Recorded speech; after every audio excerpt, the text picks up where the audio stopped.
here and they couldn't make it. Okay. Continue. I consent. Yeah. So I want to thank everybody for joining us tonight. For those of you who have never done an author chat with us, the way we'll do it is I'll start the call for about the first 30, 40 minutes. We're going a little bit longer because we love Meg. She's one of our most favorite people. And we love when she comes to visit us. So we allocated a bit more time because Meg tells the best stories. So the way we'll do it is I'll start, and then later on into the call, probably about half an hour, 40 minutes in, I'll say, okay, guys, go ahead and start submitting your questions on chat. And then I will read those questions to Meg. Oh, okay? So then I should turn chat off? Oh, wait. Oh, hello from Columbus. I finished the book last night. OMG, it was awesome. Yay. Thanks, Devin. Okay, so should I go off chat so I don't see stuff then? Yeah, or? maybe so. So that'll, Okay. so that would, that yeah. sounds good. So then that way it's not distracting right now. Okay. So that way we can focus.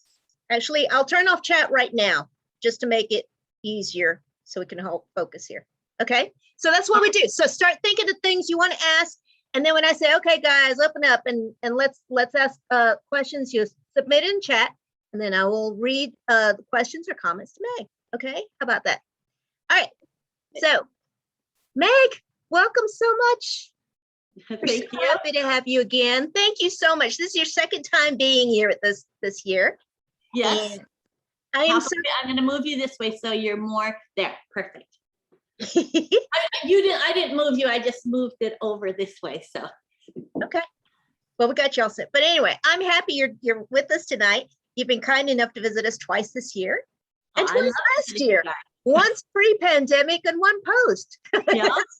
I know. Actually it's just been going on so long. I remember when we first started in, it's like, okay, honey, lockdown, it's going to be 3-4 months, but we can do it.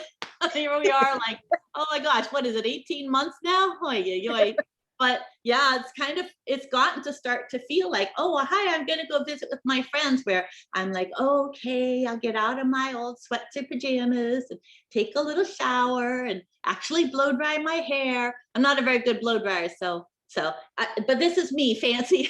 Put on an outfit, be like, oh, it's a little tighter than it was when I last wore this. So well, it may be because of all the baking you've been doing. I do a lot of baking, that's for sure. And then you eat the baking because baking is comfort. It's like, okay, something happened. Oh, somebody I know got, whatever. Then it's like, okay, cook, bake. That'll make everything well with the world. And then it's eat and then rinse and repeat. So yeah.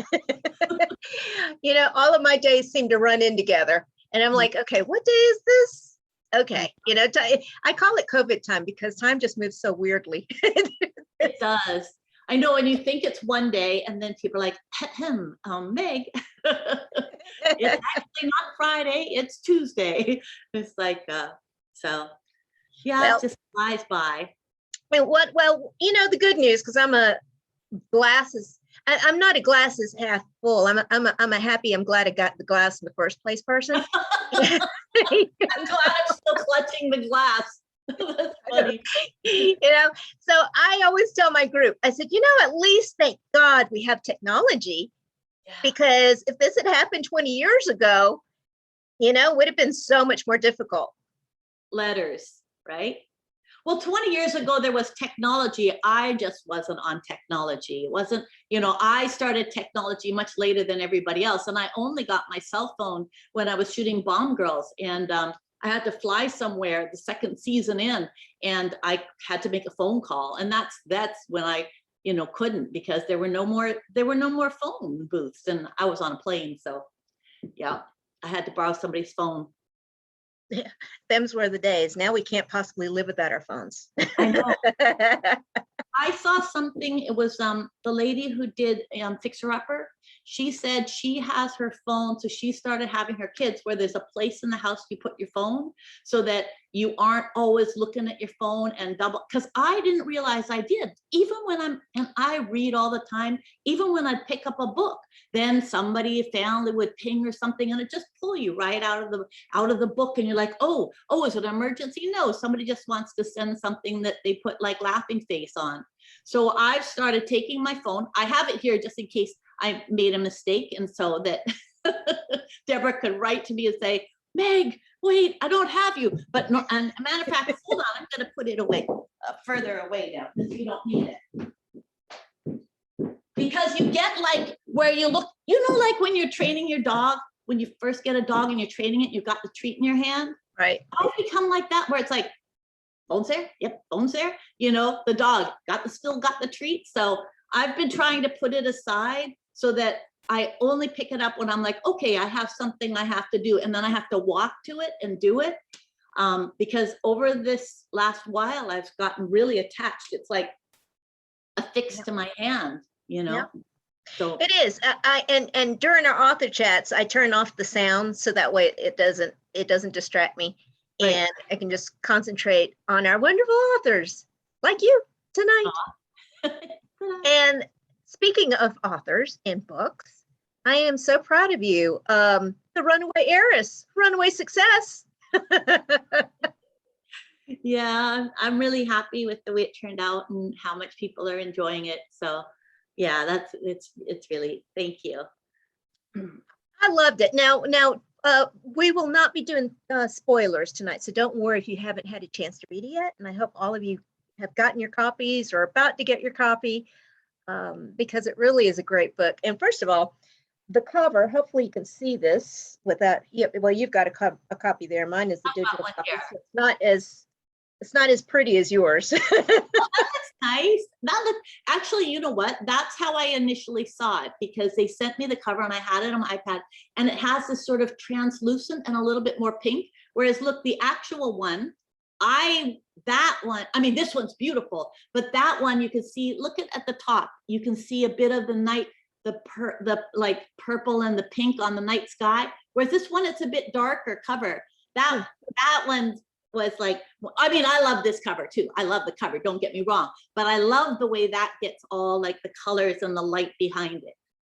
This is my favorite cover of all your books. Yeah, well, this did a beautiful job. I love it. They really did. When I saw the cover, I got really excited because it was like, oh my gosh, that's exactly right. Because she's on the run and they have the Los Angeles backscape, which is where she runs out of money and ends up being. But it's like she's shadow shaped. Like you don't really, she's right, she's there, but she's not really there. It's not, because that's how she feels. She feels almost like a ghost, she feels like a ghost in this kind of glittery life and light, but it's not her. So it's really, and you actually are one of the people, Deborah, and you guys, when I visited you about the Hidden Cove, where you're like, you said, what happens to Mary?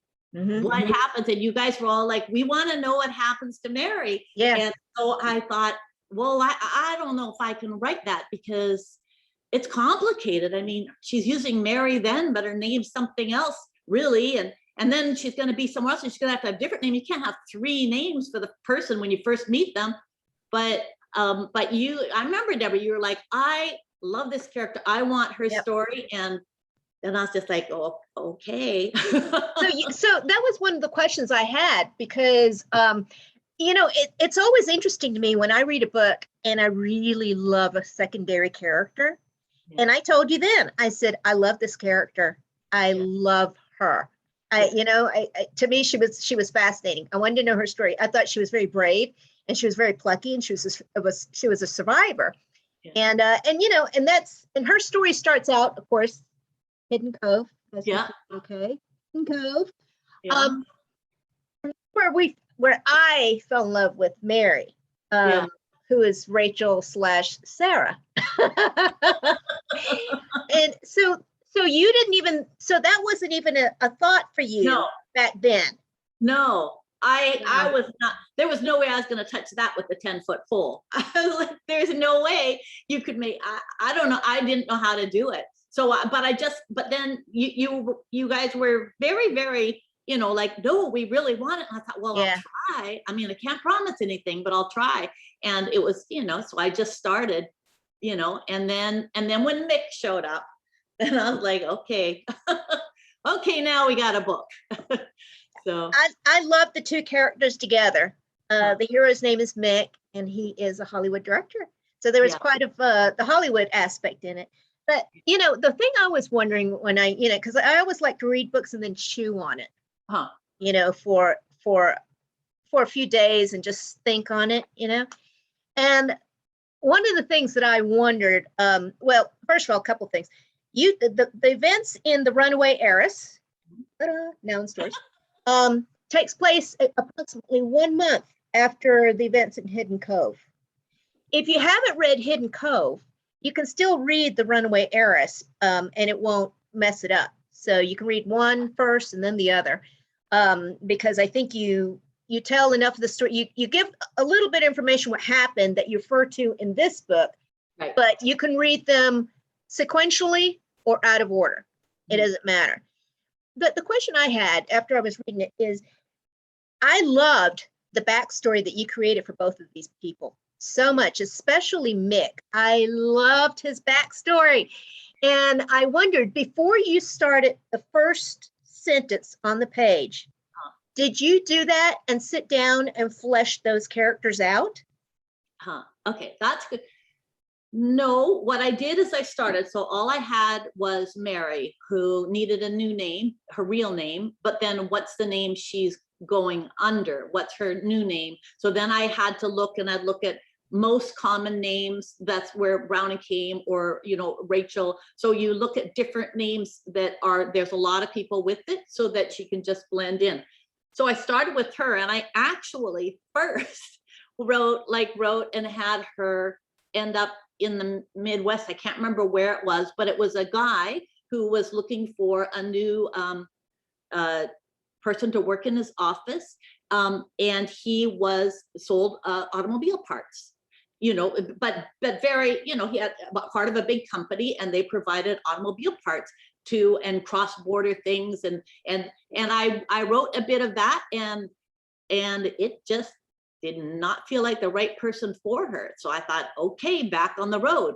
So I wrote her on the road, and then that young girl who she saw outside of a diner showed up, and she tried to help her, and then she ended up in California. And then I was like, well, okay, so I guess she'll be and I did the scene with her. I was like, where she shows up to apply for a job.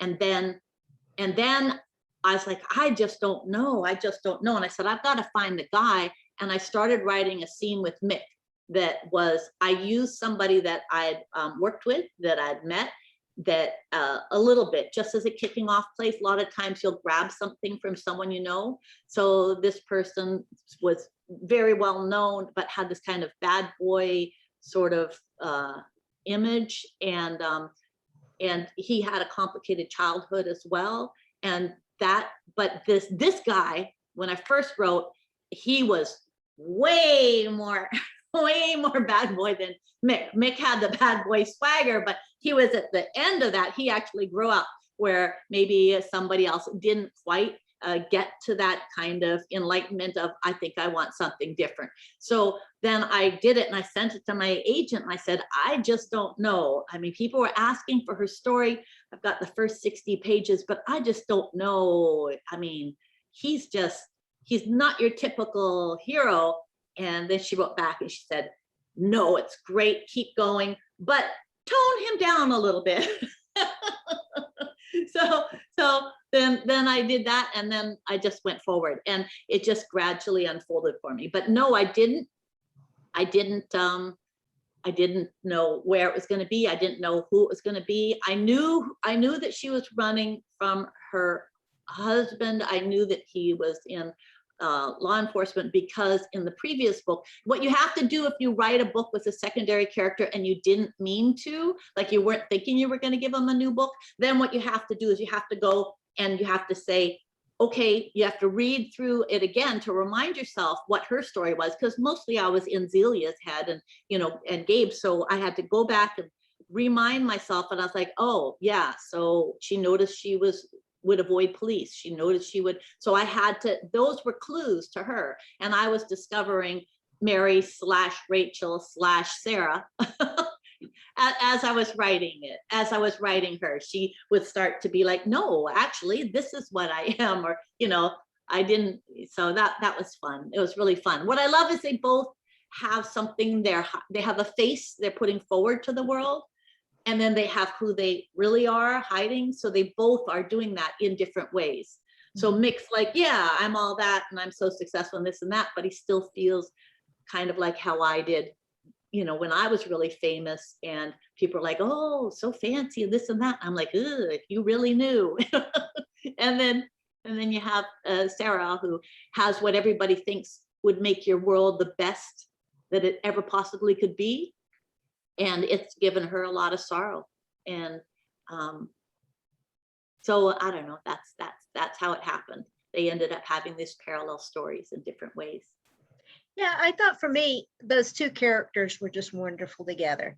And, you know, one of the full disclosure, I think that romantic suspense has got to be one of the most difficult romance subgenres to write. And the reason I say that is because it's a balance. You know, how do you balance the suspense with the romance? Right. You know, and sometimes you have a lot of romance and then you have very little suspense, you know, like I've read some where you know, the first chapter they're already getting it on, you know, I'm like, well, wait. The way you unfolded the characters, and this is not giving away spoilers, okay, I think you did such a great believable job of them connecting. And then you can see the progression of them falling in love. So for me, the characters felt believable. You know, so I think you did a really good job at that, and especially with the what they're dealing with, the two respective characters. I just loved it. You know, kind of felt a little misty-eyed at the end because I really loved it. I think for me, this was my favorite of your books. Thank you. I think as I get my confidence in writing these, like you could tell Soul Asylum was my first one, and I'm like, ooh, I've got a fake name and I'm just gonna write this romantic suspense, and it's fun. And I just did it, you know. But I think with each book I grew a little bit more like, oh no, maybe I can write this kind of, you know, book, and then a little bit more and a little bit more. And I feel like this one, I mean, it takes me a while. I can't bang out books like as fast as many other people can, because for me, it's all about trying to create the life in the world. And for them, it is too, but they can go more brain to page. Whereas I'm like, oh, let's try this on. It's like how I cook. My husband, he'll get a recipe and he'll make it and it'll be perfect, and he'll have his little sauce and his little garnish and his, but for me, I'm one of these cooks where I'll make something and taste it and a little bit more, and oh, it needs a little bit of this and it needs a little bit of that. And then my husband will say, this is the most delicious thing I ever tasted. And I'll say, good, because enjoy it. You're never going to have it again, because I don't know what the heck I did. So that's how I write too. I just kind of, does this feel right? Does this sit right, you know, in my body? Does this feel, you know? And so I have to be like this. You know, sometimes if I'm writing something tense, my friend, she retired from work because she's like, okay, she saved it. So she gave me her desk that you can raise up and raise down. So sometimes I'm sitting and I'm typing, and then sometimes I raise it. And then one day on this one manuscript I'm working on now, I was doing a fight scene. And then all of a sudden I was like, after I finished, I was like, why am I so, I had to have that like break. I'm like, why am I so tense? I don't understand. My muscles are really sore. And then I went back to writing, and I'm like, okay. And then I realized I was fighting. It was like, okay, now I duck this way. And I was doing while I mean, not only did I talk, but now that I can stand, it's like all tension. And it's like, okay, just relax. Okay, you're going to sit down for a little while, honey, because you're breaking a sweat. Well, you know, the other thing I loved about what I love about all your books is you can see the Meg shine through them, because you're one of the funniest people I know. You really do. Meg can tell the most mundane story. I mean, you could talk about, okay, I went to the grocery store and I bought some eggs. Meg can tell that same story and it turns into this epic, hilarious adventure. So it's so funny. And your sense of humor shines through at some parts of the book. I mean, it's not a funny book. Yeah. It's not a comedy, but you've got those moments of humor that I think are so you, and it's so cool that you do that. I'm not aware that I do it. And they were all meant to be. Yeah, but I don't know about the rescue. Those little Meg touches. Yeah. And that's why I say it comes through. And so it got me thinking. I was wondering, because like I said, you're one of the funniest people I know. Have you ever thought about writing a romantic comedy? Yes. Oh my gosh, because I love those too. I read those too. Yes. So during the pandemic, after I finished the Runaway Heiress, and that was, I handed it in, my draft in May, and then not this year, last year. And then I started a new one, and I'm like, with all this pandemic and everything, so I just don't want to read anything. No, I don't even want the few dead bodies that show up in my romantic suspense. I'm gonna do a happy rom-com, a rom-com. So I was all happy, and I had my characters, but then it started off a little bit darker, and I thought, but it can still shift into rom-com, and then it just kept on. I don't know, I just don't even know. Anyway, I've sent that manuscript off a week ago, but it's not a rom-com. It's and I don't know, maybe someday I'll be able to, but it's not. It's not even a romantic suspense. It's something else. So I don't even know if anybody's ever going to get to read it, because it's a little weird. It's a little, and Jade Ann Kretz told me, when I told her about it, I thought, I don't know what to do. She said, how's the writing going? And I said, and I thought, should I just lie? And then I thought, no, she's your friend. You have to tell her the truth. It's Jade Ann Kretz. So I said, I'm not very good. I'm around a week from finishing my manuscript, and I don't know if I should toss it. It's really weird. And she said, let's Zoom. So then we Zoomed, and then she said, tell me what it's about. And I thought, okay. I was sweating because it's got all this stuff. And I told her, but I was really embarrassed. She's going to think I'm so weird that my imagination came up with this weird story. And then she's like, ooh, that sounds cool. No, that's a genre. And I said, really? And she said, yeah, it's gothic horror suspense or something like that. And then she said, no, just send it to your agent and say that's what it is. And I said, well, I don't know what that is, because I don't read that. But anyway, apparently that next one. So I've given myself 2.5 weeks off. Anybody who watches my tea time knows I said two weeks, but then I realized I'm already well into the first week, finished it. So I'm giving myself 2.5 weeks, and then I'll start a romantic suspense. So I'm turning things over in my head as to what it's going to be, but I've got to. What was your question, Deborah? I was asking if you're ever going to write a romantic comedy. Oh, rom-com. Yeah. So I was. Yes, I definitely was. That's what I was doing for the last 14 months, and it turned out to be a genre that's apparently called gothic horror suspense. So who knows? I just have. It's a trilogy, and it's hard because I'm like, okay, I've got.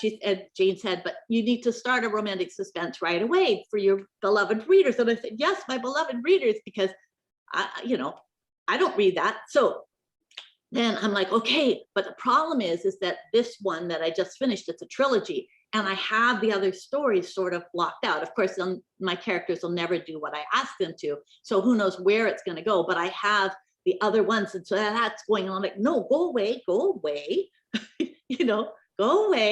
I'm going to work on this now. So I'm turning things over in my head, and I start in a week. Wow. Well, less than a week, 6 days. I couldn't be a writer. The writing process is one thing. You write, and then it's all that you have to go over it and read it and read it and read it and read it. And fix it and go over it. That is a lot of work. I just, and a lot of self-discipline, because you have to force yourself to write. How many hours a day on average do you think you write? Anywhere from if it's going like really, really well, I can do 3.5, but it's usually 4. Sometimes it gets up to 7. When I'm getting towards the end of something, it can be even longer. But the thing is that, yeah, you're right. It's a lot of things because I write and then I go back and I rewrite, and then I go a little bit forward, and then something changes everything, and then I have to go back and rewrite. So by the time I get to the end of the book, I've gone back and forth multiple times, maybe 20 times, like, oh, wait, that doesn't, okay, I've got to fix that there. Oh, oh my goodness, that's who you are? I better drop something in here, so things just go like that. And then I do another go through, then my husband reads through it, makes notes, and then I do another go through where I incorporate notes and argue with him. And then that's what I just sent off to my agent. So I go through things a lot. And then with your agent, then you've got, I sent it to my agent. She might have notes before she sends it out. And then I'll make those notes, and then and then you get an editor, and then you start the process again. So then you'll have large notes, big notes, then you'll have line notes, then you'll have smaller notes, then you'll have copy edit, then you'll have proofreading edits. And every time you're like, ha, another chance to make it better. Although sometimes you're like, oh man, I'm so, can I make it better? Is this good? Like you get to the point where if you make a meal over and over and over again, like, I don't know how many of you, my husband, if he likes something, then he wants to repeat it. Like he wants the same meal, like, oh, let's have that again. And you make it, then, and then all of a sudden you're tired of it. You're like, oh, if I have to eat that again. I mean, I love my husband. I'll pretend to eat it, and I'm just gonna have a big bowl of ice cream after. But it's like, it can start to feel like that, where you start to question, so the new manuscript I've handed in, I've been working on it, rewriting. So now I'm questioning until I hear back, like, you're holding your breath a little. Now, so you just basically just type straight from your head. You don't plot everything out.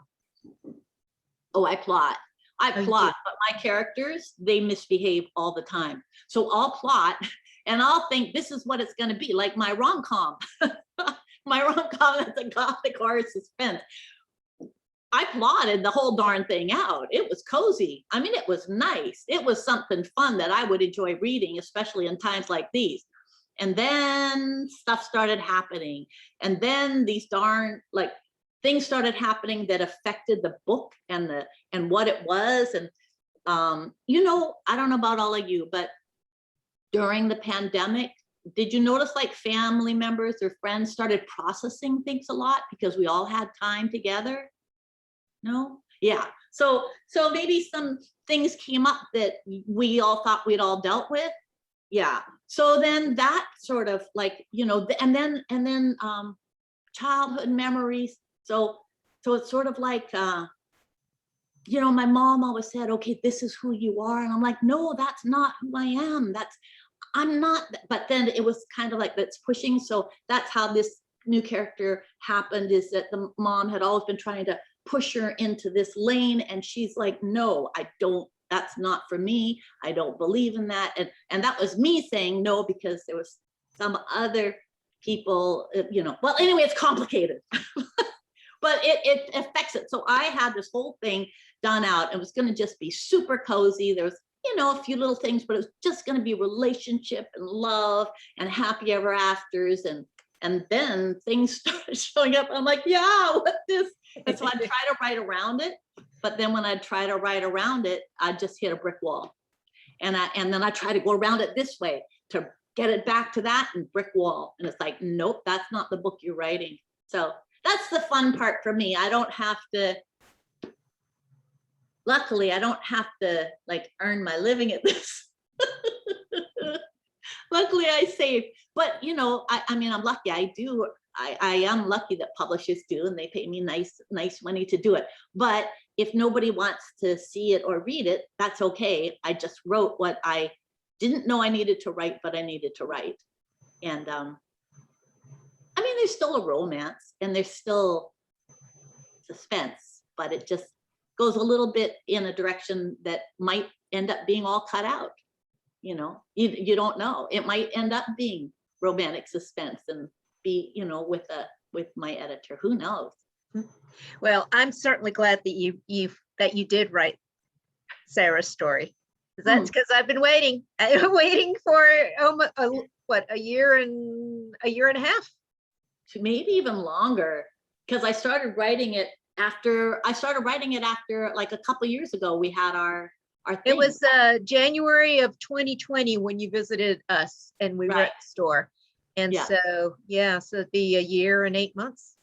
Wow. Yeah. Wow. So here we are. Well, actually, it came out on the 27th. Thank you for releasing it on my birthday. Oh, you're welcome. Happy birthday. What a pal. Now, you've had some high praise. I mean, Susan Elizabeth Phillips, you've been able to become really good friends with her, and I'm so glad. And she gave you some help and feedback. So, I'm real happy that some of the big heavy hitters in the romance industry have really just taken you under their wing. I love that. I know. They're just so lovely. And when Christine Feehan had given it that beautiful blurb, I was just gobsmacked. I was just like, holy smokes, Jane. And I've been really, really blessed. I've been really blessed with the romance community. The cool thing is I read all their books, and now it's like, I still get that kind of like, when I get an email from one of them, or somebody's like, oh, or I just still, it's like, that Mary Bly who writes Eloisa James, it's like, oh my gosh, wow, she's my friend. It's nice. Well, And they Jane love you too, so and that lovely. makes me happy. I know Susan Elizabeth Phillips keeps raving about you every time I see her posting on Facebook, and it makes me happy. I love that. She's so I love her books. She's got a new. You guys know about her new book, right? When Stars Yes, we just Collide? did it for a romance book club. Yeah, it's so good. It's different from her one, the one that she did. The first one I read of hers, the first one I ever read, Dance Away with Me. Yeah. I was like, holy smokes, because I got it because I'd met with them on their Zoom, and I was just like, holy smokes. And then I started reading her books. And so that was a real treat for me, because I was able to go through her backlist, which was very handy, especially given the pandemic. So I really was happy to find such a good writer that I had never touched before. And somebody not, you love reading her too, huh? She's lovely. She just fills out her characters. You can tell she has an acting background, right? Which I hadn't known until I met her, but she said that she did. And that's how you can feel it, because you feel like she really sets into her characters, in a very real way. Did you see her post? She did a post on Twitter today where she did a clip of this opera singer that she based Olivia on from When Stars Collide. I didn't see that, but I know that she did talk about that character of Carmen. Sorry, not character. The clip from Carmen. Yes. The habanero song. Yes, she posted it. I was like, holy smokes. When I saw opera when I was young, when I was a ballet dancer in New York, it was just like big people, like I think just standing and whoa, but this one, she was acting. She had interactions with every single person who came up to her, and I thought, wow, I didn't see opera like this. It was interesting. Opera has not been one of the things that I particularly enjoy. I'll have to tell you, it's not my thing. I appreciate the art, but it's something that I can enjoy for about 5 minutes, and then I'm like, it's funny. It's like but I think if they were acting as well as she was, then it would probably be a very different thing, because that clip that she posted, she really embodied Carmen.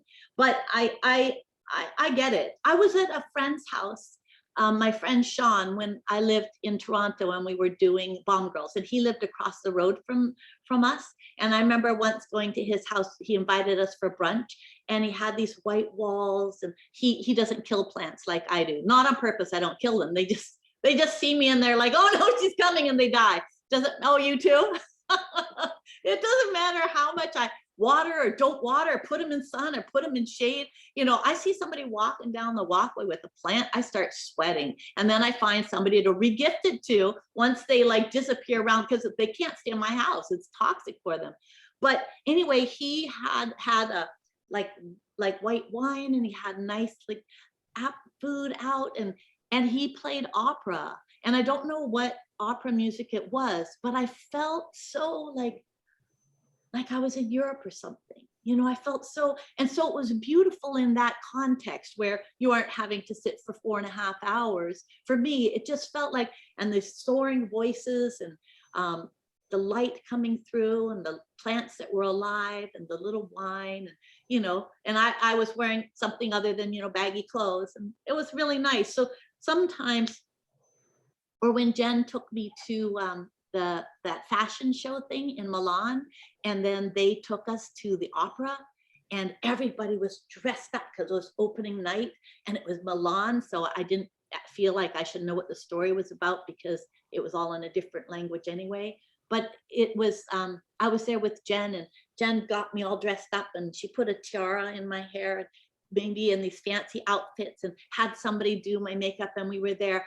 And I remember one point she's like, held my hand, because it was not that long after our mom had passed away, and our mom was an opera singer, and we just was like, we felt like, and for a moment, that she was there with us, watching in this box, and the not the president, but whoever's in charge of Italy was there down below, and everybody had to stand when he came in, and they had horses on the stage, and the singing was so beautiful, and everybody looked so beautiful, and I passed because Jen dressed me and put my makeup on and everything, and so I was like, I didn't feel like, oh, yes, I just better hide over here. I felt beautiful, and it was a real special night. So I think about that too, you know, when I read her book, that yes.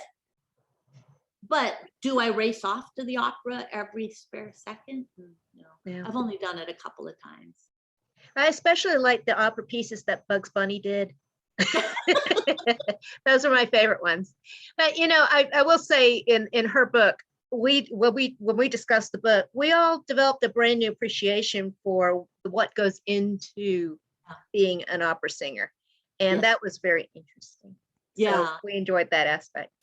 I did. And I don't want to give spoilers, but I really did as well. And also, I hadn't really read books. I kind of avoided books that were sports based. So that's where I never got Susan Elizabeth Phillips. But man, I'm so happy to have discovered her. And it doesn't matter that I don't play golf and would avoid it like the plague, or I don't understand football because I didn't grow up with it. What it is it's a people, and those are just the jobs they do.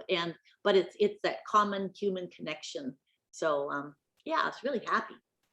Well, I've just recently discovered, because through one of our book club members, Jessica Peck, the TV show Ted Lasso on Apple Plus. Yeah. And I shied away from that one because I'm like, well, I'm not so much into soccer, but it is the best show on TV right now, at least comedy. Yes, it is. I wouldn't have watched it. Like I wouldn't have, but our friends, Ronnie had recommended it, Ron and Ann, and then Don wanted to, and then he watched the first one and he chuckled a few times, and I'm just like, okay, well, I pretended to be enjoying it because he was enjoying it so much, and anything that can entertain him, because we're still sort of in lockdown, just not total lockdown, but we're still. But then after one or two, then I'm the one saying, let's watch another, just because it feels safe. It feels like there's still goodness in the world, and there's still, so I agree with you. We just did, but unfortunately we've caught up now. So now it's like we have to wait. Well, I happened to be up late Thursday night, and then I got the ping from my phone saying new Ted Lasso was on. I said, okay, my eyes are salty because I want to go to bed, but I'm not going to bed until I watch this episode of Ted Lasso. And then as soon as I finish watching an episode, I have to rewatch it like right away. Yeah. It's just great. And she's right, Jessica, I'm so glad she turned me on the show, because she describes it's like a warm hug, and it is. It's just that show. It is like a warm hug. All right, so I'm going to turn on the chat function so that way you guys can send me your questions and comments for Meg. And in the meantime, I have one already, because one of our— I just noticed, guys, I apologize for this deep cleavage. it doesn't look so deep, but I'm sitting and slumping, and all of a sudden it's like, and I keep on kind of trying to casually pull it up and pull the back down. But just so you know, I wasn't trying to. You know what I'll do? I've had the boots on that I showed you the first time, you guys. I did my talk with you, but then I realized you can't see them, so I'm gonna just take them off and I'll cross my legs, and then the cleavage won't be quite so intense. Well, I told her she could show us her boots by doing that bend she did in the big show. Remember the boots that I based one of my, I think it was the second book on? Yeah. With the see-through, but I gave the blue ones to my friend and said I didn't like them and they didn't fit, because then I knew she'd take them. Those were those ones that these are ruby red. But I had one pair. But okay, now if I sit this way. Okay, there, that's better. That's much better. That's really good. Okay, so here is the first question. This one is from Chris Baker. Chris, your wave so that way Meg can see you. Hi, Chris. She says, what has been your favorite acting gig and favorite actor to work with? Well, my favorite acting gig was probably Valmont, just because I'd recently separated from my husband, my first husband, and it had been a really challenging relationship. And so when I went, then I'm in Paris. And then all of a sudden, it's weird when you've been in something that's, all of a sudden I could taste again. Do you know what I mean? Like my life was like a refrigerator noise kind of sound, just kind of this grayness, other than my children, who I just took care of and loved and was doing whatever I could to raise them in the best way I could. But then it was like all of a sudden that kind of stopped, and it was like probably how people felt when they had black and white film and all of a sudden it was Technicolor. It's like colors seemed more bright, and I felt like I could feel the wind on my face, and I could feel, and I'm in France, and Paul Bresson, who was the producer, he would take us to these restaurants, and Milos Forman. So I remember the first night, I come and we're all together, and they take us to a big table on the Champs-Élysées, and there's fairy lights in the trees, and it's night, and it's a little bit of, the breeze is going, but it's summer night, and we're outside, and I was free, and I could breathe with all of my lungs. And so I think there's something special about that. And then I fell in love with Colin, and it was like, I was For the people first who time. don't know, that's Colin Firth. That's Mr. Darcy. Yes. So it was the first time. I had always thought that I was too practical to fall in love. Do you know what I mean? Like my sisters would get crushes on people, and they'd write fan letters. And, my little sister, she liked the Bay City Rollers, and she would bop around singing their song, and got plaid from the Salvation Army and cut it off and had plaid on her little hat, and plaid on her pocket, and plaid on her pants. And, she on the, and she would sing their songs. And, my sister, there was a couple people she said she was, had crushes on, and she was like, I'm going to go to Hollywood and I'm going to kiss so-and-so. And then she actually went to Hollywood and they had to kiss so-and-so, and it wasn't as pleasant as she had hoped. and she had rather not. But yeah, so it's like, but I never got crushes on people. And there I was, and I was 20, and I just thought that's fine. I loved my children. That's one thing. I loved them like with every bit of me, even though it's hard work and, sleepless nights and worry. But then I fell in love, and it was like, holy cannoli.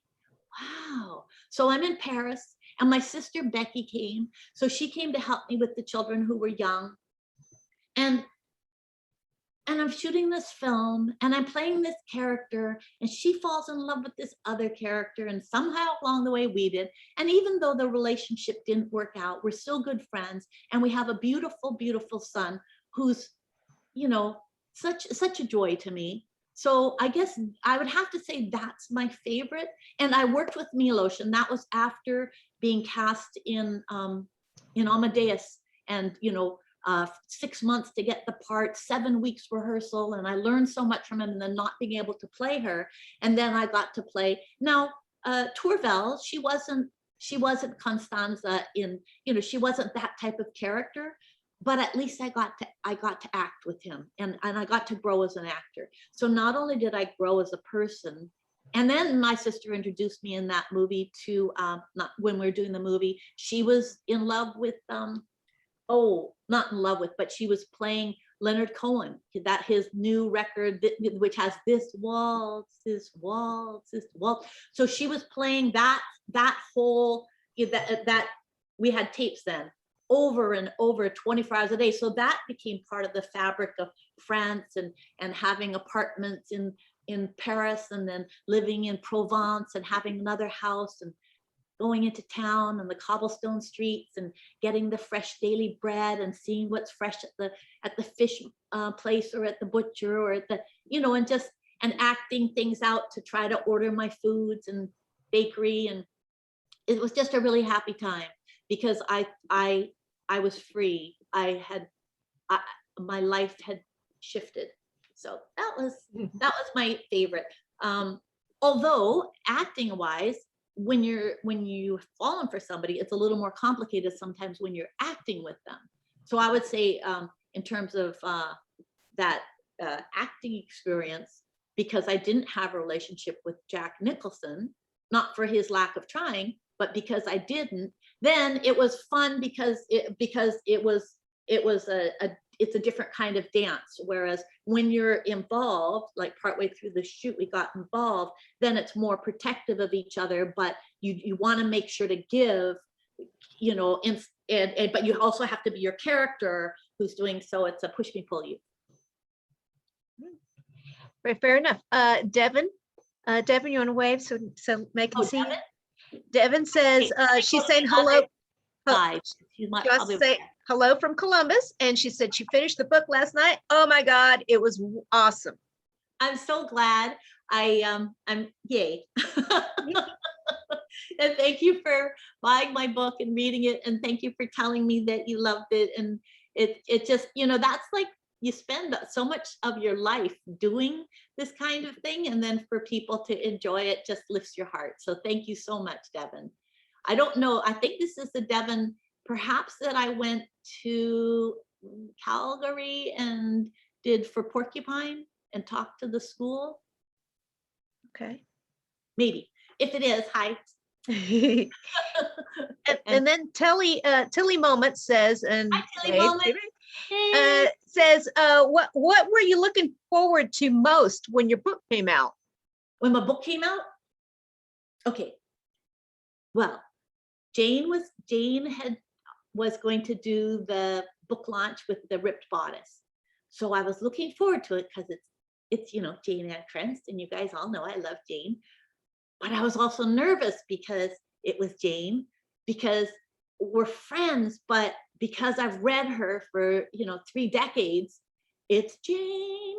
So it was a mix, and part of me was excited for you guys to read the book, but part of me is like, oh, like your child going to kindergarten, and is anybody going to want to eat lunch with them? But a lot of people are eating lunch with the Runaway Heiress, so I'm really happy. But you just don't know, right? You have no control over these things. You write the best that you can, and you try to make it the most beautiful book you can. And sometimes people like it, and sometimes they don't, and that's okay. Like, sometimes I'll love people's offerings, and sometimes I won't, and that's just the way it goes. I always tell the group when we do our book club books, I said, I can never pick, none of us will ever 100% love a book, because everybody brings different experiences to the books. Mm-hmm. So, I always say, some people are always going to love it, some people not, it's just the way it is. Mm-hmm. All right. So we have a question from Joanna. Joanna is one of my dear, dear friends. Joanna, you're away to Meg. Hi. Dear friend of mine. She says, hi, Meg. She says, it's nice to meet you. She said, could you talk a little bit about your son, Will? who is an actor.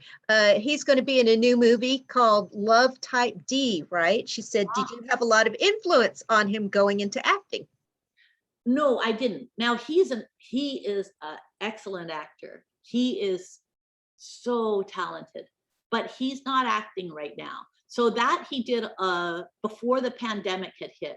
And he's really, so they're using press that he had done beforehand, but I think it was part of the reason that he stepped away. So he decided, because he's a very private person, so he loves acting. And when he was a child, he was in plays, and he was so good. Like, he was so good. I remember the first thing he did, he played Scar, and they were doing Lion Cub instead of Lion King. And it was, they sang and this and that. And I remember there's this one part where Scar, got beat, and then he had to fall. They pushed him off the cliff. So they had a big cushion things like piled up off the stage.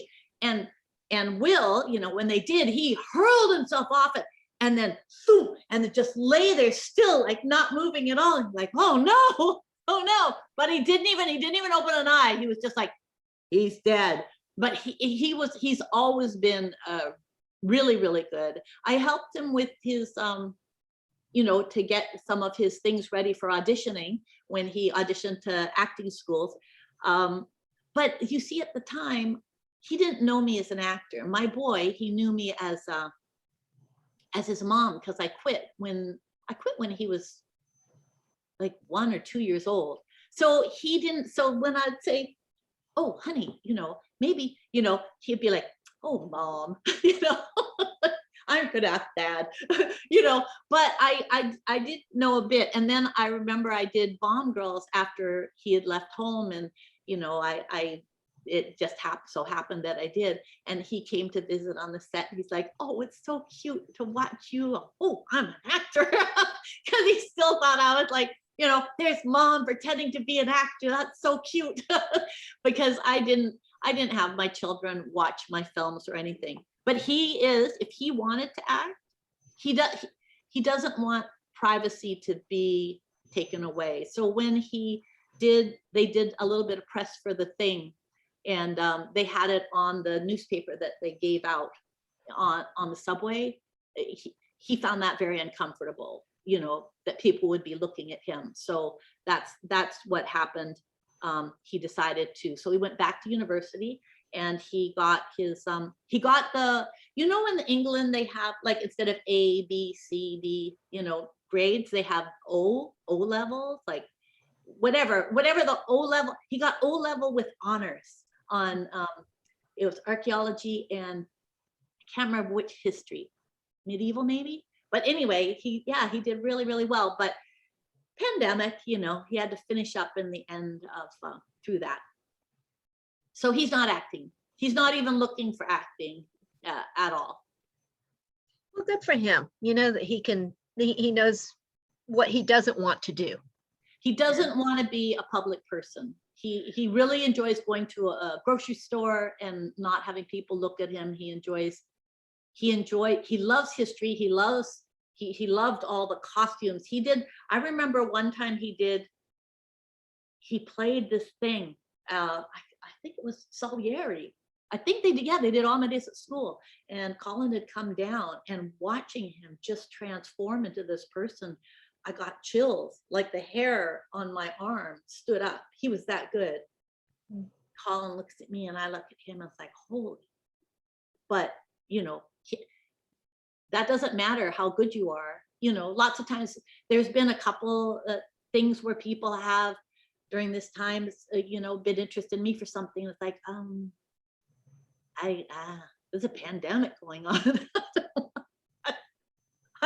I don't want to, and they're like, oh, it'll be totally safe. Everybody's going to be masked. I'm thinking, not the actors, not the actors, and not like that. They say when you're yelling or singing, well, there's a lot of yelling that goes on when you're acting, because they aren't going to have scenes about people just sipping their tea and whispering, quietly without many aerosols flying out of their mouth. Not going to happen. British show would be. All right, let's take another one. Linda Dunn. Linda, in a wave. She says, do you see writing as kind of a spiritual or therapeutic practice? Good question.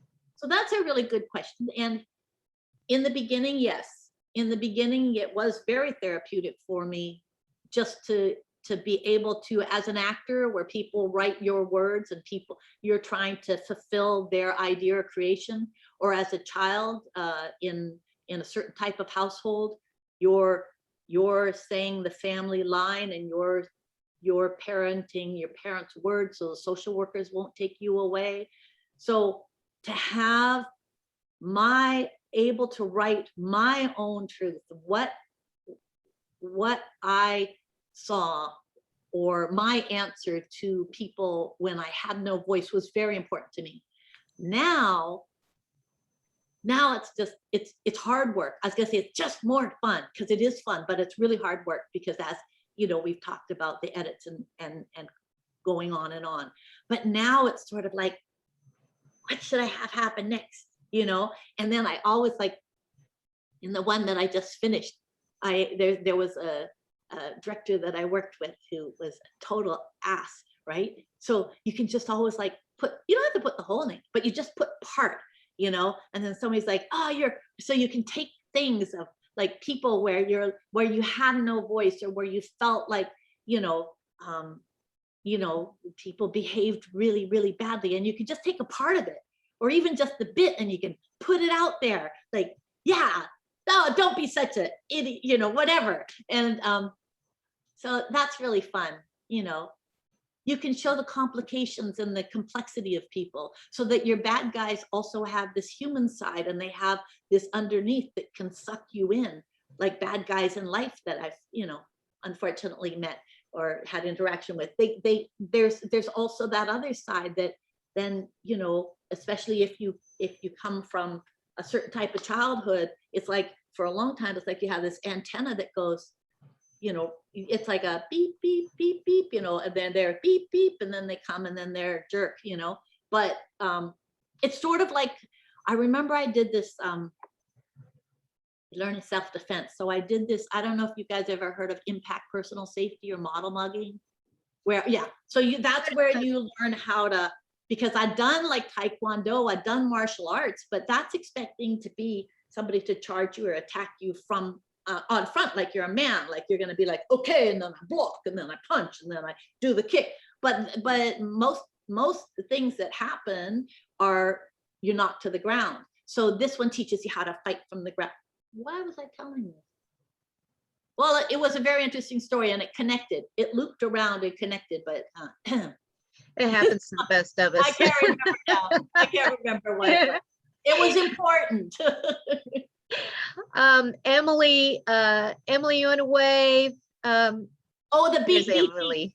So they showed a video of everybody of a shopping center and took it to all the sex offender prisons, and they all picked the same people that they would go after. I'd go for her. So I had to learn not to. So that's why, if you notice in my books, I will always slip in one little self-defense tip, like one little look for this, or this is what you do, or okay, so if they have a, so you'll notice every one of my heroines at some point is going to have a really good self-defense tip that subconsciously is going to go into the psyche. So God forbid you're ever in any of the situations, you'll be like, there's my opening. Well, Meg, this summer, we just, because I've been talking about this book so much, we finally did it as a book club book, an extra book club book. We finally did The Gift of Fear by Gavin de Becker. Oh, right. And it's a powerful book. I always encourage everybody, especially women, to read that book. Some of the things in there can save your life. Yeah. Now, I don't remember if that's one I read. I remember that I had to go to him because I had a scary situation when I was an actress. And that's how I got my first dog, because I was scared of dogs. But he said one of the best things you can do is have a big dog. And if you don't have a big dog, put out a big dog bowl and just make sure that it's clean, and have a few things, and put a beware of dog thing on your thing. And he said that's better than, a gun or something like that, because people aren't scared about that, but a lot of people who are maybe not, so they're scared of dogs because they can't reason with the dog. You know, the dog doesn't recognize what a gun is, so they can't control them that way. So that's one good thing if you're by yourself and you're like, oh, you know, you can have something like that, you know. Absolutely. Beware of dog and big bulls. So let me, sorry, Emily, we just started with you. Okay, so Emily has quote first. She's quoting you to you. She says, first I'm gonna, you wave, right, Emily? Okay. Okay, I'm on the other side. Oh, there you are. Hi. She says, first I'm gonna share my favorite line from the Runaway Heiress. Okay. Sarah swallowed hard and with a concentrated effort was gradually able to corral her eyebrows from her hairline back to their normal position on her forehead.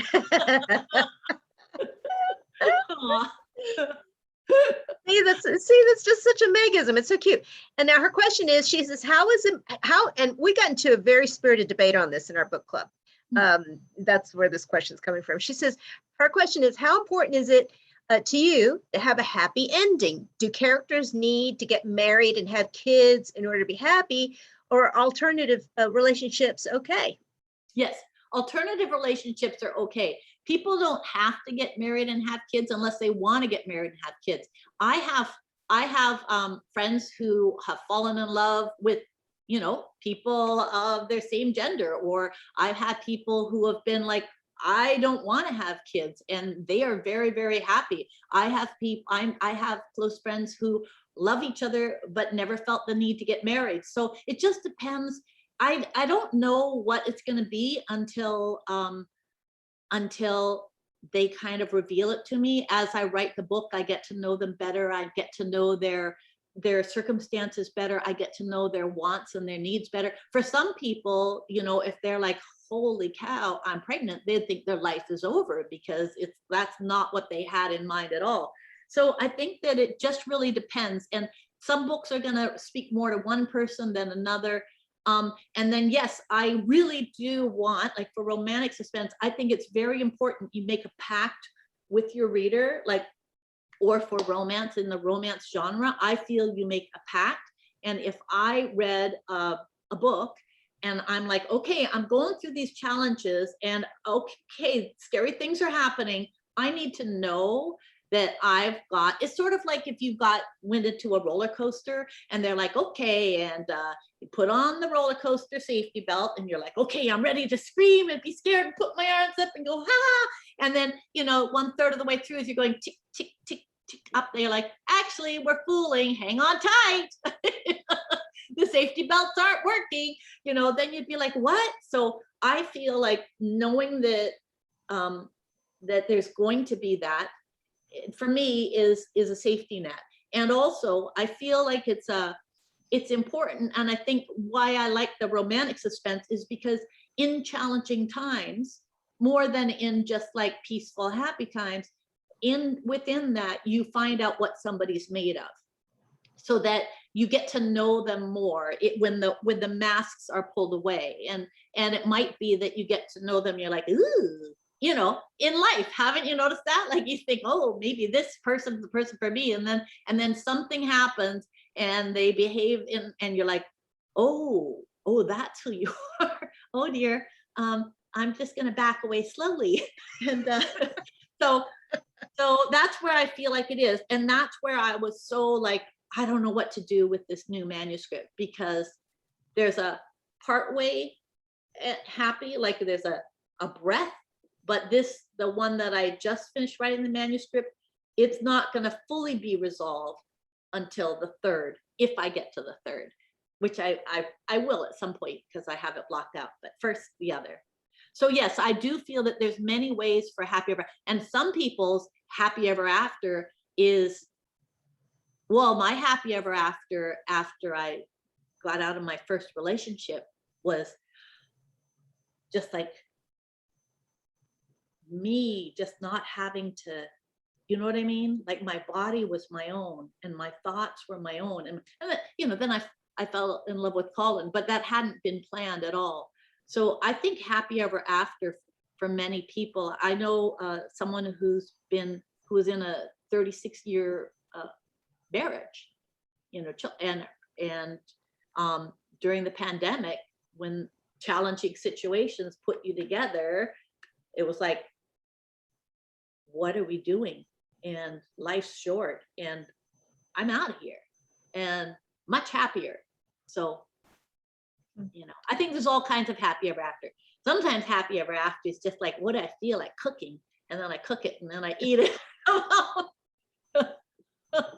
You know, Meg, I have to tell you, I think all of us fell in love with Colin too. Especially if watching Pride and Prejudice, and it's certainly, if not Pride and Prejudice, then Bridget Jones' Diary. Yeah, he's got a real good sense of humor. That's one of we came this close to Crank calling him for that slumber party at the romance conference. I was so disappointed we didn't do that, but we came this close. No. Until Crank calls. Maybe some people were hoping there'd be a Crank call, but no. Well, you looked at the clock and you said, well, it would be too late over there. Yes. Well, that was an easy out. But Yeah. I don't know. I mean, we're friends, but that wouldn't have been a very friendly thing for me to do. It wouldn't be. Who is this? All right. So Isabella says, hi, Meg. She says, what is something you do if you have writer's block? Pardon? I did. She wants to know, what is something you do if you have writer's block? Writer's block. Well, that happens when I have writer's block. It generally is because I'm trying to force the story into my preconceived idea of what I want it to be and what I planned on it. And when I try to do that, instead of listening to them and the rhythm of the story, that's when it happens. And so I have to find a way around it or over it or backtrack. And so I have, when I write my manuscripts, you might find that this will help if you're a writer as well, is I'll have the manuscript that I'm working on, but I'll also have another thing open that's just scraps. So I title it scraps, and then many times what I find what's blocking me is I've turned down a wrong road. And so rather than continuing down this road where it's not a healthy, good way for the story, I cut. So it might be 10 pages, it might be 20 pages, it might be 40 pages, it might be 3 pages, but I cut it and I paste it there. And then that gives me the freedom of knowing, okay, it's there, it's not going anywhere, but I need to clear out the space so that I can see what I'm gonna try this new thing. And if I don't like it, I can cut and paste it back in. I think very rarely have I gone back to it and used it. Every once in a while, there'll be a paragraph or something where it'll remind me, oh, I want to incorporate that later in the story. But that's what I found helps the best, is to put it there. Another thing that helps that's very helpful with writer's block is what I do is I write, and then I don't go back and correct that day's work, so that I start the next day's work going back over the previous day's work and correcting, like making just little tweaks with sentence or this or that, so that by the time I get to the pages, my new blank page, I'm already in the writer's head and not just staring at a blank page. So that helps a lot as well. And I just read that, and I didn't know this, that Hemingway, a very different type of writer, but that's what he said. He said, I never, this is not a quote because I'm just paraphrasing, but he never leaves off when at a place where he doesn't know what's happening the next day. So he'll always stop where he knows what the next little chunk's going to be to help get him into the story. I hope that's helpful. And so that's what I do. Oh, you know what some other people do though, because I did see, I did watch a talk between Jane Ann Krentz and Christina Dodd. Christina sometimes will go around to the end because she'll know what she's going to do. So if she gets stuck, she'll go around and she'll write either write forward from there or write from the back down to where she got stuck. And then she generally knows, okay, this is what I have to fix. So lots of people have lots of different ways to do it.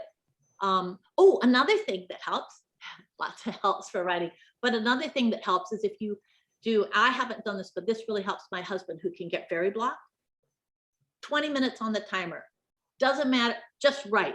You have to have something in 20 minutes and you have to read it to somebody, or you have to So then if you do that, you put the timer on, then you can't be like, oh, but what do oh, this is dumb. No, you've got 20 minutes. You have to write. That's like a writing exercise they do at writing workshops, but you can do it with your own writing as well. So you just have to get as much down as you can and get a completed moment, a completed piece. And it's amazing. I reminded my husband of that. He had to write something just recently, and it worked really well for him. So just play around and see what works for you, and what works today might not work tomorrow. It's sort of like raising children. One day you're like, oh, okay, everybody's happy and I finally got it all sorted out and I know exactly what to do. And then, the poop hits the fan and you're like, okay, starting from ground zero again. Well, this is a perfect time to plug Dawn's book, Your Husband, Dawn. Dun, da, da, which is coming out. Where is it? On October 12th. Oh yes, but I'm finding that word. Dang it. Okay. Ta-da! There we go. The Delusionist. Yeah. Can you guys see that?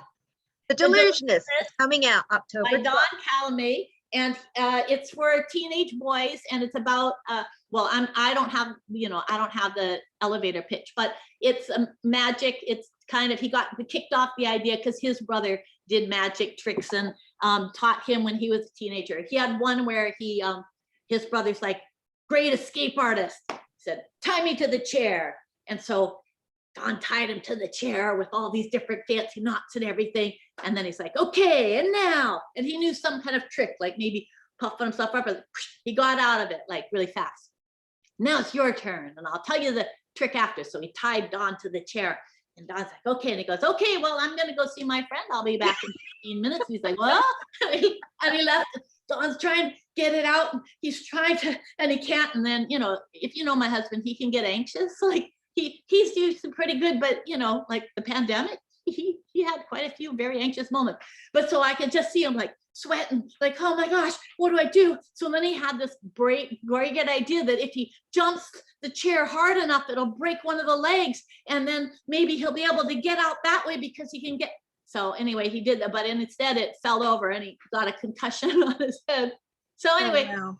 That was the kicking off place for the thing, except for its teenage friends and his one friend. It starts off with one friend who talks the other into doing this new trick for the school talent show with the jaws of death.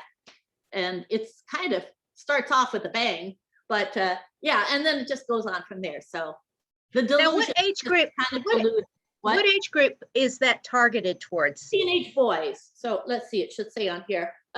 If I had my reading glasses, it should say, I don't know, teenage boys. Oh, From the thickness of the book, I'm going to estimate that it's probably going to be, like I say, 12 to fifth, sixth grade and up. Yeah. So middle school, I would say primarily. Yeah, I'd say 12 to maybe even 9th grade, but it's not as hormonally driven as his other teenage boy books, which really, the thing with his books is that he gets boys to read. Like, boys will read his books, but they're really good. And you are in the head of a teenage boy. It might not be in the place where we all want to be. But it's really fun. They're fun. They're good for teenage boys. It comes out in October 12th. That's the perfect time to start thinking about Christmas. So make great Christmas gift for the young fellas in your lives. Yeah.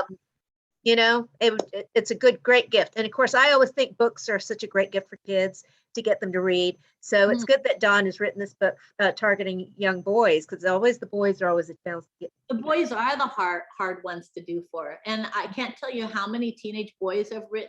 Like, I remember this one librarian wrote, and she had said they had tried to get everybody to read, and the kids like, yeah, well, they tried last year and they didn't do it, and I'm not going to do this year either. And she's like, that's fine. And you can sit for the reading hour, but here is a book if you want to. And the kids like, for the and then flips it open. That was Swim the Fly. And she could tell right when he got down, halfway down the page, and he kind of went, and then he looked at her like, am I allowed to read this?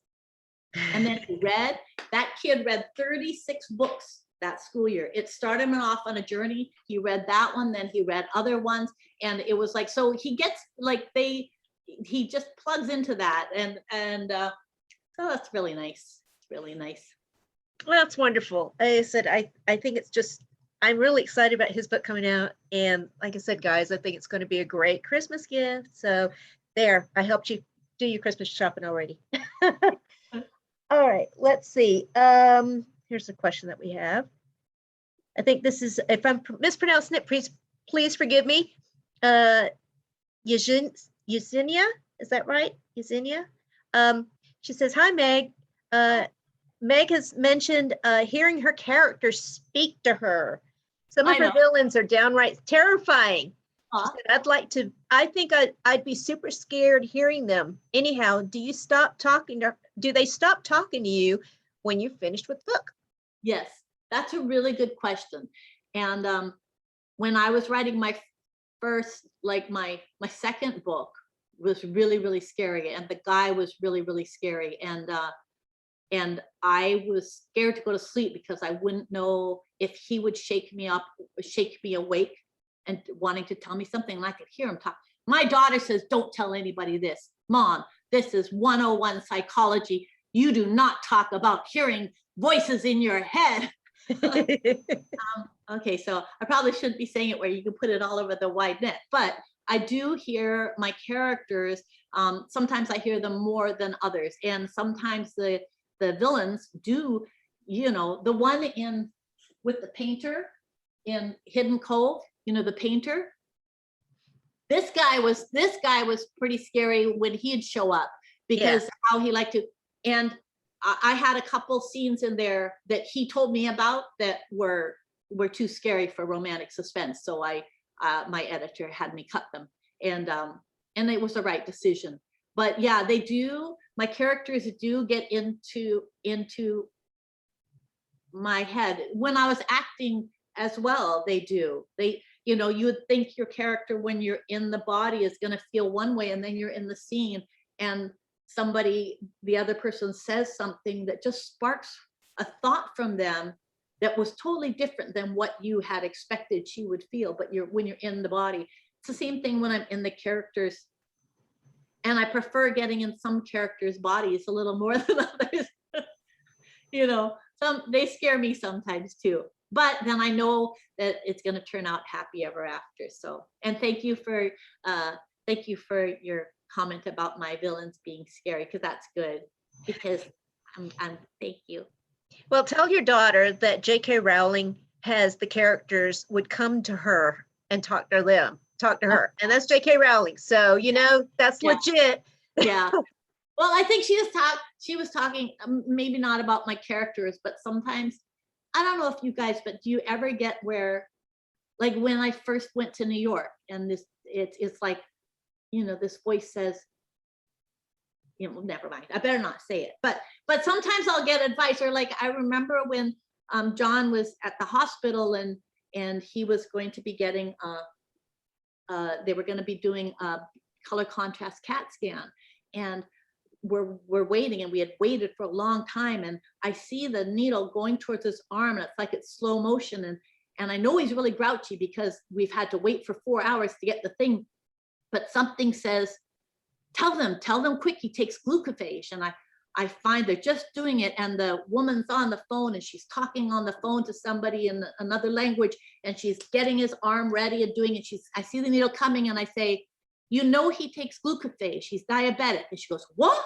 And she turns around, and it was just like the needle. She goes, what? And I said, he takes glucophage, he's diabetic. She goes, you can't have this, you can't have this. And he's like, I demand to have it, I've waited for 4 hours, and I want but we go up to the thing. She goes, no, you can't have it, go up to this floor. So he goes, I want to talk to my surgeon, so he talks, and he tells them, and then he goes, oh, and he hangs up, and he goes, oh, okay, well, I guess I can't have it.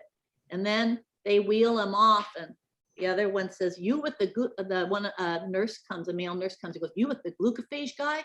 And I said, yes. She said, he's so lucky you didn't take it. He said, if that needle had gone in, it would have, because he took glucophage this morning, it could have caused renal failure, and he would be on he would be on the wait list for, you know, thing, and he'd be on dialysis and be on a wait list, and he wouldn't get it because he's too old.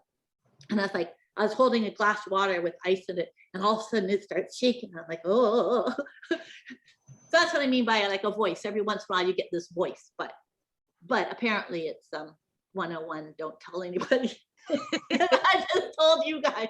That's right. Like I said, you're in good company. Yeah. My first the new manuscript that kicks off with an incident that happened to me, and I use that as a kicking off place. Okay. Darcy has a question. She's Darcy in one way. She says, "Hi Meg." She says, "I love your books. Has your sister Jennifer, that's Jennifer Tilly, in case you guys don't know, Jennifer Tilly, ever considered writing anything about her time in Hollywood?" She writes a lot. Actually, you can look her up online. She used to write for Bluff magazine. She's also written for travel magazines. She's written a lot of articles. So if you look up, I loved getting the Bluff magazine because I'd get to read the articles, and it was like a visit with Jen. So she'd be talking about all this poker stuff, and the poker stuff I don't understand as well, like on the river and the this and the that. But the other stuff where she did one where she talked about her and a friend going through the big store, what was it, Harrods, you know, they had a little bit of time on their way to a tournament, and they hopped out and they went through and they went shopping or eating in different places, or the stories about people. She is a beautiful writer. And she's also written, hold on, I put Susan's thing up in front because her book's just out. But she also wrote a short story in here, and it's called He Played for His Wife and Other Stories. So it's stories of the poker table. So she's got something in there. Jen is an amazing, I'll put her in front of me. She's my solace island. She's an amazing writer. And, you know, someday she might, or she might not. But if she ever did, you can bet it's going to be good. She's got such a way with story. She's got such a way with dialogue, and she's funny. Like Jen can make you laugh. Some people don't realize, you know, but she's like super, super duper smart. I don't know if some of you know, she's won the gold bracelet for the best female poker player, you know, World Series of Poker. She's like, that's my sister. well, you know, we didn't talk about tea time. Meg has a YouTube channel that she started last year. It was her husband Don's idea, and it's a genius idea because each segment's maybe about 10 minutes long, thereabouts. And so Meg has her cup of tea, and she just talks about whatever, you know. She'll tell stories from her days in Hollywood. She'll tell, you know, things that are going on in her life, and they're very charming, and they're a lot of fun. And you know, they drop every Tuesday and Thursday. So it's under Meg's Tea Time when you Google it. I had to stop Thursday because I was having to do a lot of stuff for the Runaway Heiress, and also when I started, I just did it as kind of like to entertain my husband, but I didn't expect. I was like, I'll do one, and then I'll do it for a month, and then we'll do it for 3 weeks, and 3 months, and then now it's been over a year. So it's like, okay, well, I'll do one a week, and because, you know, I like to try to answer comments, but it's fun, and I really enjoy it, and I enjoy the tea timers. But sometimes I'm like, I'm just talking, like my cup of tea and talking, but with no makeup, just so you're forewarned. But it's really cute. And the reason I bring it up at this point is that Jennifer was on, I guess, a couple months ago or something, and they were wearing identical dresses. And it was just the sweetest thing, because you could see the love that these two have for each other. And that's what made it so precious and touching. And you could see that Meg just adores her sister so much. And you're just so cute, because you could tell that you just admire her. And it was very, very sweet. So it was just fun seeing the interaction between the two sisters. So I highly encourage you to subscribe to Meg's channel. look at the past episodes. They're really cute. Like I said, if you need a little pick me up in your day, you're having a bad day, put on one of her episodes, and I guarantee you'll laugh because she's hilarious, and you'll feel better. It's just, she's good that way.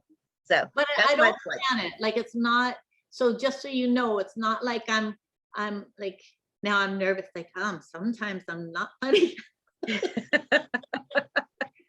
Sometimes I'm funny only to me. So it's just me talking. So it's not like I'm saying anything mind blowing or anything like that. It's just me being like, oh, You, wow. just like you are now, Yeah. which is And I never know, like, I have a bunch of questions written down, but I never know which ones I'm going to answer or what's going to come out of my mouth. And sometimes I circle around, so I might never actually get around to answering the question, even though I started off doing it, like now, like you said, Deborah. Now, Meg, I have to tell everybody on this call, it is 8:58. What? And I had said an hour and a half. And we love Meg. We could talk all night to her, but I want to be respectful of everybody's time. So, Meg, are you able to go over a few minutes, or do we need to say good night? I'm good. It's like confession. The grandchildren were here, and so they went to the park for a picnic, just because they're quite noisy. And this is our last kind of hurrah before they start school. So, but we're totally good. They're having a good time. So I could go for sure another 15 if you want. Okay, that's good. Okay, because I always try to be really respectful of everybody's time. Okay, I have something I need to ask you. I have asked several people this, and I keep forgetting to ask every author this. So I'm going to ask you because it's coming to my head right now. I found out this, the people in my group know this question that's coming. I just found out this interesting little fact, and I was shocked. I watched an episode of this TV show Evil about maybe 2 years ago, and the lady couldn't distinguish if she was having a nightmare or if it was a real thing that was happening. So what she did was she wrote some words on a board and put it up in the ceiling. So if she was dreaming, she said she wouldn't be able to read it. That's how she could tell if she was awake or asleep. Right. And I said, what do you mean you can't read when you're sleeping? Because I can read in my sleep. I can actually see book covers, book titles. I can read words on page. I can do that in my dreams. And I actually researched it and come to find out that it's very rare. That usually in most people, it's the language center of the brain shuts down. So a lot of people can't communicate in the dreams, aren't talking or reading. And they said that the people who they found have the most ability to do that are often overwhelmingly writers. And I'm not a writer, but I actually posted to my bookseller page, our bookseller page, from Barnes & Noble. We have a private one. Right. And I asked the booksellers, I said, and there were several booksellers that were able to read in their dreams too. Wow. I don't know. I never really thought about it. I'm trying to think, like, I've been able to,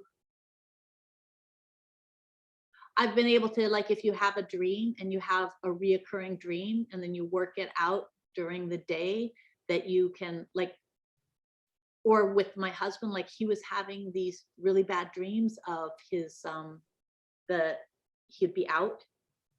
I've had him too, but you're out. And then he's like, I forgot my mask. Where's my mask? And he starts freaking out, and he has a really, really bad nightmare and he can't find it. People are coming close. And so I just said to him, like, when he told me, because it's a reoccurring dream where he'd wake up screaming, right? I said, hun, you've got a mask in your pocket. You've always got a mask. I said, let's go get your mask. Okay, got it? Okay, you're going to put it in your pocket. Whenever you have that dream, it's like, oh, but I've got a mask in my pocket. It worked. He'd had that dream another time. And it's like, oh, wait, I've got a mask in my pocket. He got it out and he put it on, didn't have the dream anymore. Wow. I know. That's really cool. Like, you can do things like that. Or I've had dreams where, especially when I'm with my sisters, where I'll dream that I'm doing something and they'll have the same dream, but theirs dreaming from theirs.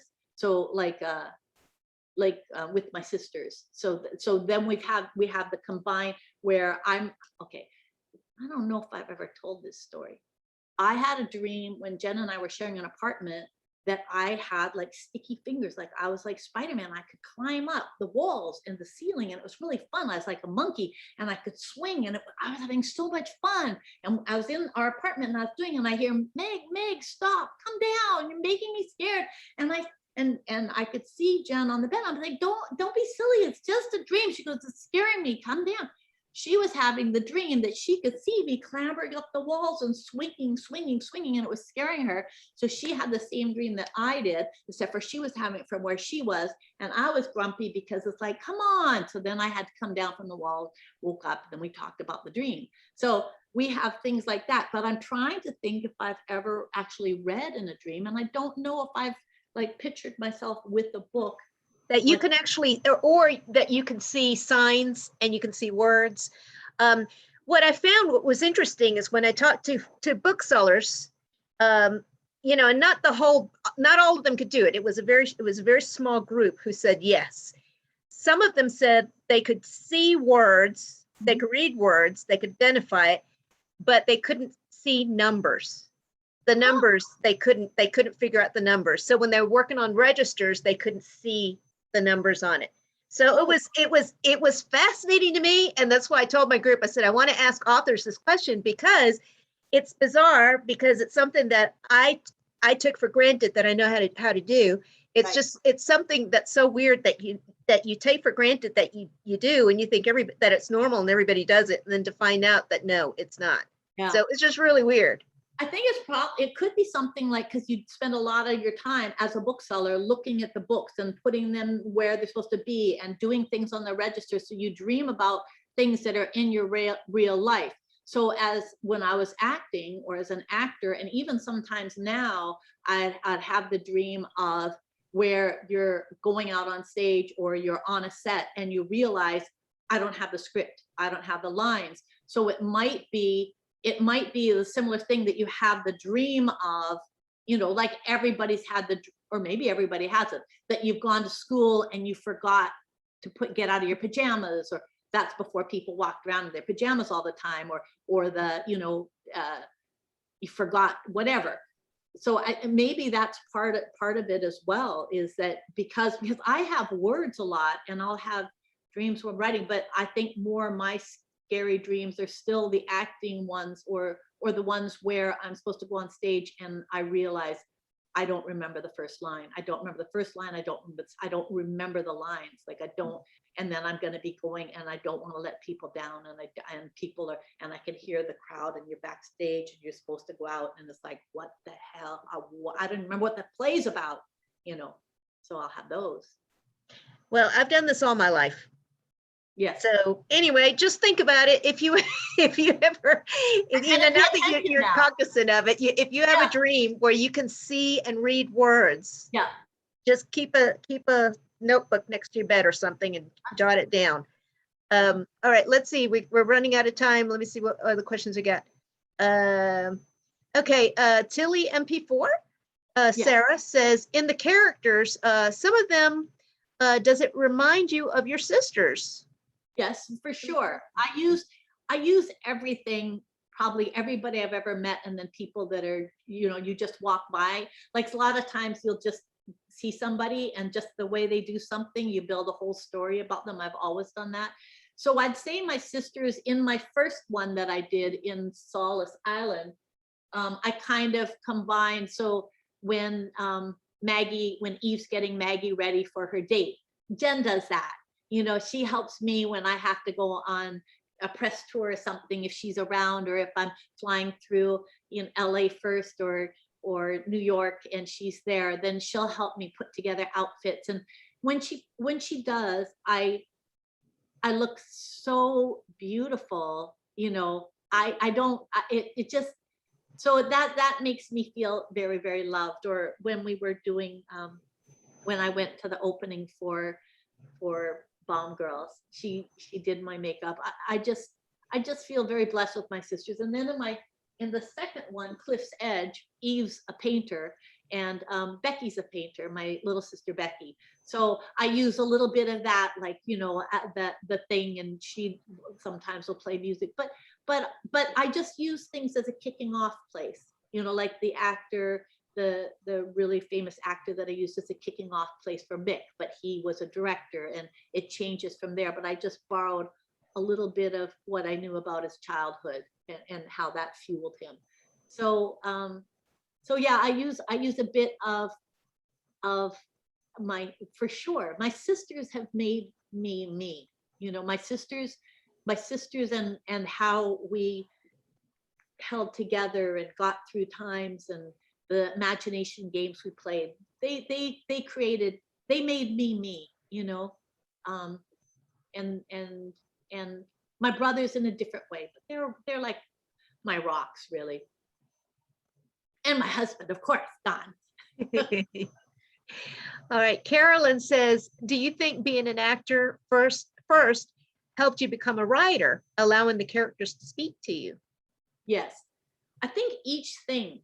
So I think my childhood actually, and those things where you show one thing to the world, but you have another thing going on, that started. And then the ballet, where it's like you're doing these movements that can be very painful, and yet you're trying to make them look beautiful, and you're trying to have your face serene while you're doing very physically challenging stuff. Or then I got my SAG card and saw people acting and became an actor. And so that became that helped in being like, okay, where does it sit in the body, and how is story created, and learning how the circles go. So then I think each thing helps you become who you are.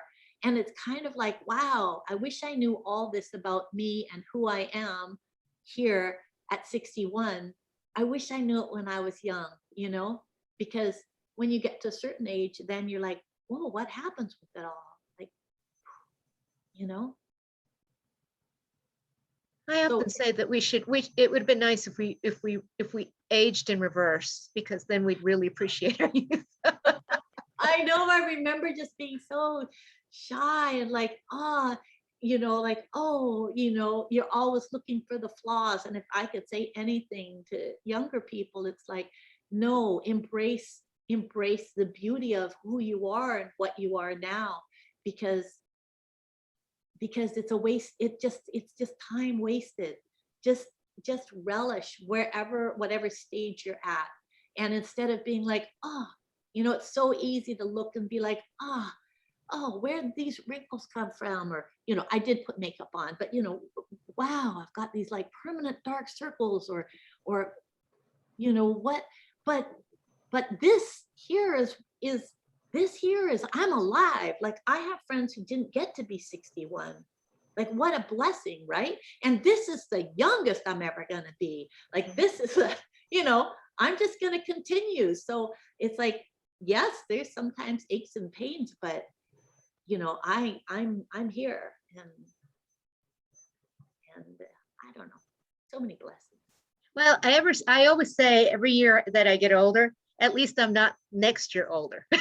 So, you know, like I said, enjoy the moment. Or And it's like, with all that's going on, it's like, oh, thank goodness I got to this year of next year older. Like, you know, we're all here, and, you know, you can breathe in, and we're, you know, just such a blessing each day. yep. And, you know, they say that that's actually part of what can help you with during the pandemic to keep your immune system up. It's gratitude. It's to breathe. It's gratitude. Oh, gratitude. Oh, yeah. Oh, that's good. Yeah, you know, being optimistic and not negative, that actually helps build your immune system. Yeah. So, and we have to remind ourselves, because there's such a bombardment of challenging news, like all the time. And sometimes you feel like, I've got to read it all because it'll help keep me and my loved ones safe. I have to have all the, okay, do I need to build up this fortification here and over here? And then it's like, okay, just do a bit, and then let it go, and just breathe, and just say, okay, but now I'm going to just be in my body. I'm going to taste my tea, which is very cold now, and but it's good. I always say, what helps me is when I'm getting in that space Yeah. is to concentrate on the 97 things that are going right Yes. rather than the 3 things that are going wrong. And then Yes. I feel better. And then I snap out of it. Yeah. That's what they say. They say just like breathe, like practice happiness. They found that sometimes diving into all the other, maybe at a certain point it's fine, but then, you know, the childhood or the things or the litany of wrongs, but to just be like, okay, but like just what right now, like right now. And if there's nothing right at that moment you're grateful for, then you could be like, oh, Meg's talking an awful long time and I'm very hungry. And I'm going to honor that. And I'm going to go to the fridge and I'm going to get something tasty and I'm going to eat it. And then you do that. And you're like, oh, that's nice. Oh, there's still a tiny bit of daylight outside. I'm going to go and I'm just going to feel the, oh yeah, I can feel the breeze on. And it just drops into yourself. And then it stops that scrambling of the mind. It does. It does. That's what helps me. Yeah. But all right, it is 9:13. So like I said, I want to be very respectful for everybody's time. And I'm so glad everybody joined us tonight. I actually don't have another author chats lined up yet, but I'm working on it. So for September, and I'm asking my author contacts to, you know, put in a good word with us, with other people. Wink, wink, nod, nod. If you know somebody else, Meg. Because well, we can talk about it after, but you've got the contact information of the authors I know. Okay. Didn't know if there was any new ones you had. So I'm leveraging on a lot of my mystery author friends and say, okay, put in a good word for us. So follow us on Eventbrite, Deborah's Book Club. That's where I'm going to always post all of the upcoming author events. And also we have a Facebook page. It's Deborah's Book Club. And you'll see author events there too, but mostly eventbrite.com. Definitely you'll see them. Yeah. All right. Meg, do you have any last words of wisdom to share with us before we say goodnight? No, to have a good evening, and thank you all for showing up, and lots of love and big hugs, and thank you so much, Deborah, for having me on again. Oh, we love having you on, Meg. It's not a chore at all. We love it. We look forward to it, and I'm hoping you'll come see us again next year. I'm always happy to see you guys. Thank you. And in the meantime, those of you who haven't yet, definitely go buy The Runaway Heiress. It's fantastic. And then pick up Hidden Cove and her other books in the Solace Island series, because they're all good. And definitely you can see Meg all the time if you go on her YouTube channel. She's got like at least 200 episodes or something that you've recorded already. My husband does. I just open up my mouth and speak and then say here, and then he'll title it and put it up. But you know, every once in a while I'll be like, oh, what's that title? Oh my, honey, you better change it. But mostly I try to stay out of that technical side of things. Yeah, and so you can see Meg all the time on that, and definitely follow her on her social media, and she's always got cool things going on. All right, well, guys, thank you so much for staying over. And Meg, it was wonderful having you. Thank you so much. So nice to see you. Good to see you. Good night, everybody. Thank you. Bye.